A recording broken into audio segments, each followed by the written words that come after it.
உள்ளாட்சி தேர்தலில் இதுவரை இல்லாத அளவாக பெண்கள் போட்டியிட மிக பெரும் வாய்ப்பு உருவாகியிருக்கிறது. 1994 தமிழ்நாடு பஞ்சாயத்து சட்டம் 1/3 பங்கு இடங்களில் பெண்கள் போட்டியிட வகை செய்கிறது.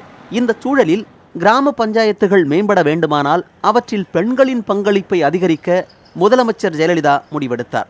இதற்கேற்ப சட்டப்பேரவையில் கொண்டுவரப்பட்ட தீர்மானத்தின்படி உள்ளாட்சி அமைப்புகளில் 50% ஒதுக்கீடு பெண்களுக்கு அளிக்கும் வகையில் சட்ட திருத்தம் கொண்டுவரப்பட்டது. இந்த திருத்தம் வரும் உள்ளாட்சி தேர்தலிலேயே நடைமுறைப்படுத்தப்பட உள்ளது.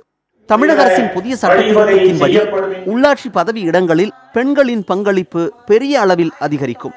இந்த மாற்றம் அவசியமான ஒன்று என்று வரவேற்கப்படுகிறது.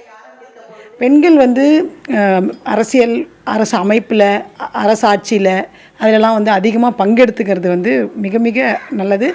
குறிப்பாக அடித்தட்டு பெண்கள், கிராம அளவில் இருக்கிற பெண்கள் எந்த அரசியல் சாதி வர்க்க பின்புலம் இல்லாத பெண்கள் சாதாரண எளிய பெண்கள் வர்றதுக்கான வாய்ப்பு இந்த அமைப்பு முறையில் தான் இருக்குது.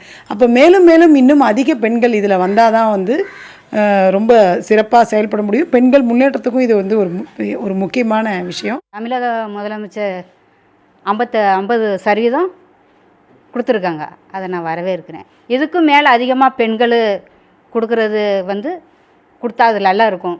வந்தாலும் நல்லா இருக்கும். நல்ல முறையில் பெண்கள் பயன்படுத்துவாங்க.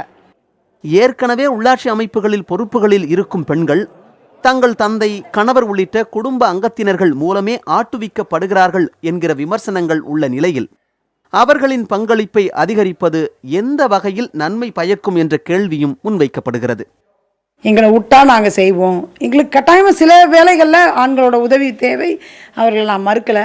ஆனால் எல்லா விஷயங்கள்லேயும் எங்களுக்கு தேவையில்லை. ஆனால் நிறைய இடங்களில் எங்களை செயல்பட விடுறதில்ல. ஏதோ ரிசர்வேஷன் கொடுத்துறதுனால எங்களை நிற்க வச்சுட்டு பெயரளவுக்கு எங்களை வச்சுட்டு இவங்களே செயல்படுற ஒரு போக்கு இருக்குது.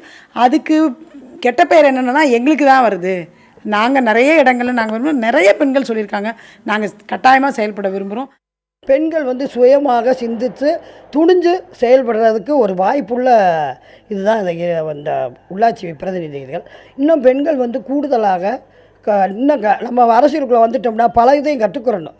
கல்வி கற்றுக்கிறணும், அனுபவங்களை கற்றுக்கிறணும், அரசியல் நடைமுறைகளையும் கற்றுக்கிட்டு நம்ம அந்த கொண்டு போகிறதுக்கு மிகவும் ஒரு வசதியாக இருக்கும்.